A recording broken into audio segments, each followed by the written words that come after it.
Go away, son. I don't have $1 to clean this jungle. I'm not here for your money, Clara. I do this 100% free for seniors. Really? My arthritis is so bad I can't even hold a broom. Don't worry about your knees. I'll flatten every weed on this lot.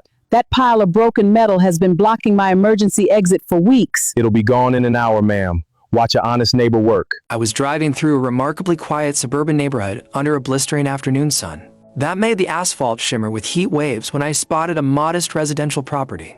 That completely forced me to slam on my brakes and pull my truck over to the curb because the entire lot was losing a massive and terrifying battle against the relentless forces of nature.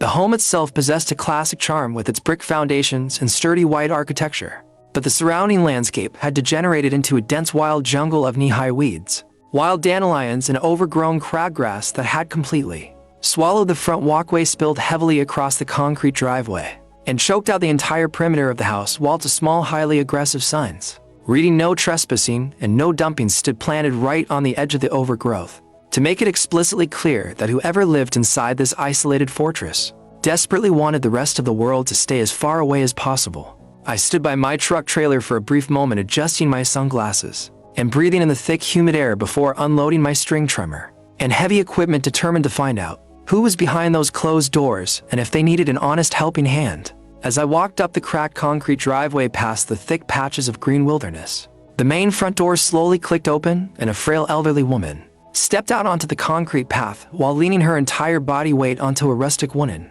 walking cane that looked like it had been carved from an old tree branch. This was 74-year-old Mrs. Clara, who stood before me, wearing a loose, colorful floral patterned house dress and dark slip-on shoes, with her silver white curly hair forming a soft halo around a weathered face that was deeply etched with skepticism, fear, and pure emotional exhaustion. Before I could even open my mouth to introduce myself or pitch my services, she glared directly into my eyes with an intense, defensive look and snapped at me in a voice that trembled with age, saying, "Go away, son. I do not have a single dollar to pay you to clean up this giant jungle." I immediately lowered the head of my string trimmer to the ground as a sign of respect, kept my posture completely non-threatening, and replied in the calmest, gentlest voice I could muster, telling her that I did not want a single penny of her money, because I am a volunteer who performs free yard rescues for lonely seniors who cannot take care of their properties anymore.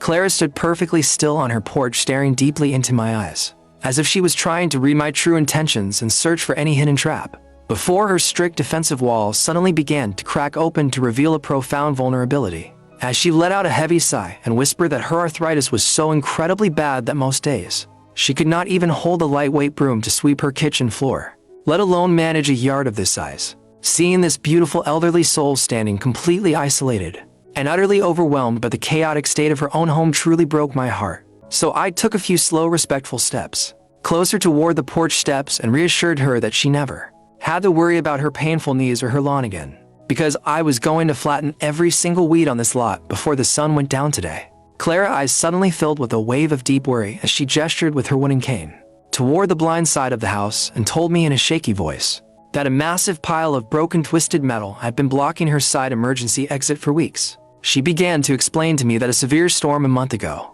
had violently ripped apart her old backyard storage shed, sending heavy, jagged sheets of rusty tin wood fragments and metal debris crashing directly into the narrow side walkway, which completely trapped her inside that section of the house. And since her children lived thousands of miles away and commercial junk removal companies had quoted her a small fortune that would eat up her entire monthly medication budget, she felt completely helpless and abandoned by society. I gave her a warm, reassuring nod and promised her on my word of honor that the dangerous metal pile would be completely gone in less than an hour, and that she should just sit back, relax, and watch an honest neighbor work. With her hesitant blessing, I immediately went to work by pulling my massive zero-turn commercial mower off the trailer bed and firing up the roaring engine, which instantly shattered the quiet afternoon silence of the street. As I began conquest through the dense towering grass, I navigated the heavy machine across the front lawn, meticulously carving out clean, beautiful lines and reclaiming the concrete borders that had been buried under dirt and roots for months at a time. The heat was absolutely punishing under the bright blue sky, and sweat was pouring down my face underneath my baseball cap. But the pure adrenaline of knowing I was restoring the sweet woman faith in humanity kept me pushing forward through the dust and flying debris. Once the main lawn was flattened and looking immaculate, I shut off the mower engine, threw on my heavy-duty leather work gloves, and walked down into the narrow side alleyway.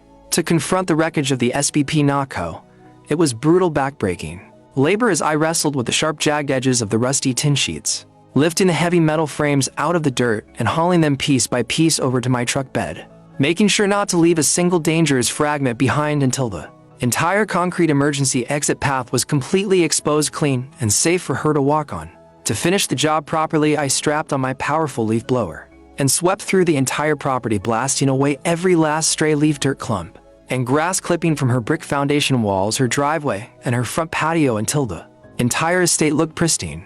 When Mrs. Clara slowly walked out of her house to inspect the final results, she stopped dead in her tracks, clutched her wooden cane tightly with both hands, and completely broke down into floods of tears as she looked at her beautifully manicured yard and her totally cleared emergency exit walkway. She walked over to me with tears streaming down her wrinkled cheeks, grabbed my arm with her frail hands, and whispered that she had not felt this safe, this protected, or this genuinely cared for by another human being in many years, thanking me from the bottom of her heart for being the literal answer to the prayers she had been crying out in silence.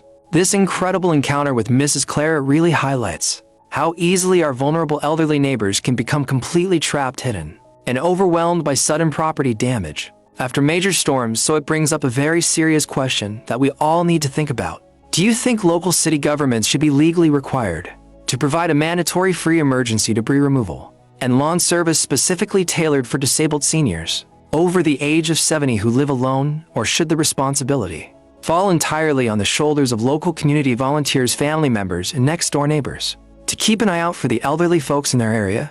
Please let me know your honest thoughts and write your opinions in the comments section below. And if you want to help us rescue more abandoned yards and protect grandmas just like Mrs. Clara, please make sure to hit that like button, subscribe to the channel, and share this video across your social media, because your amazing support is the only thing that keeps us moving on the road to help those who need it most. And thank you so much for watching.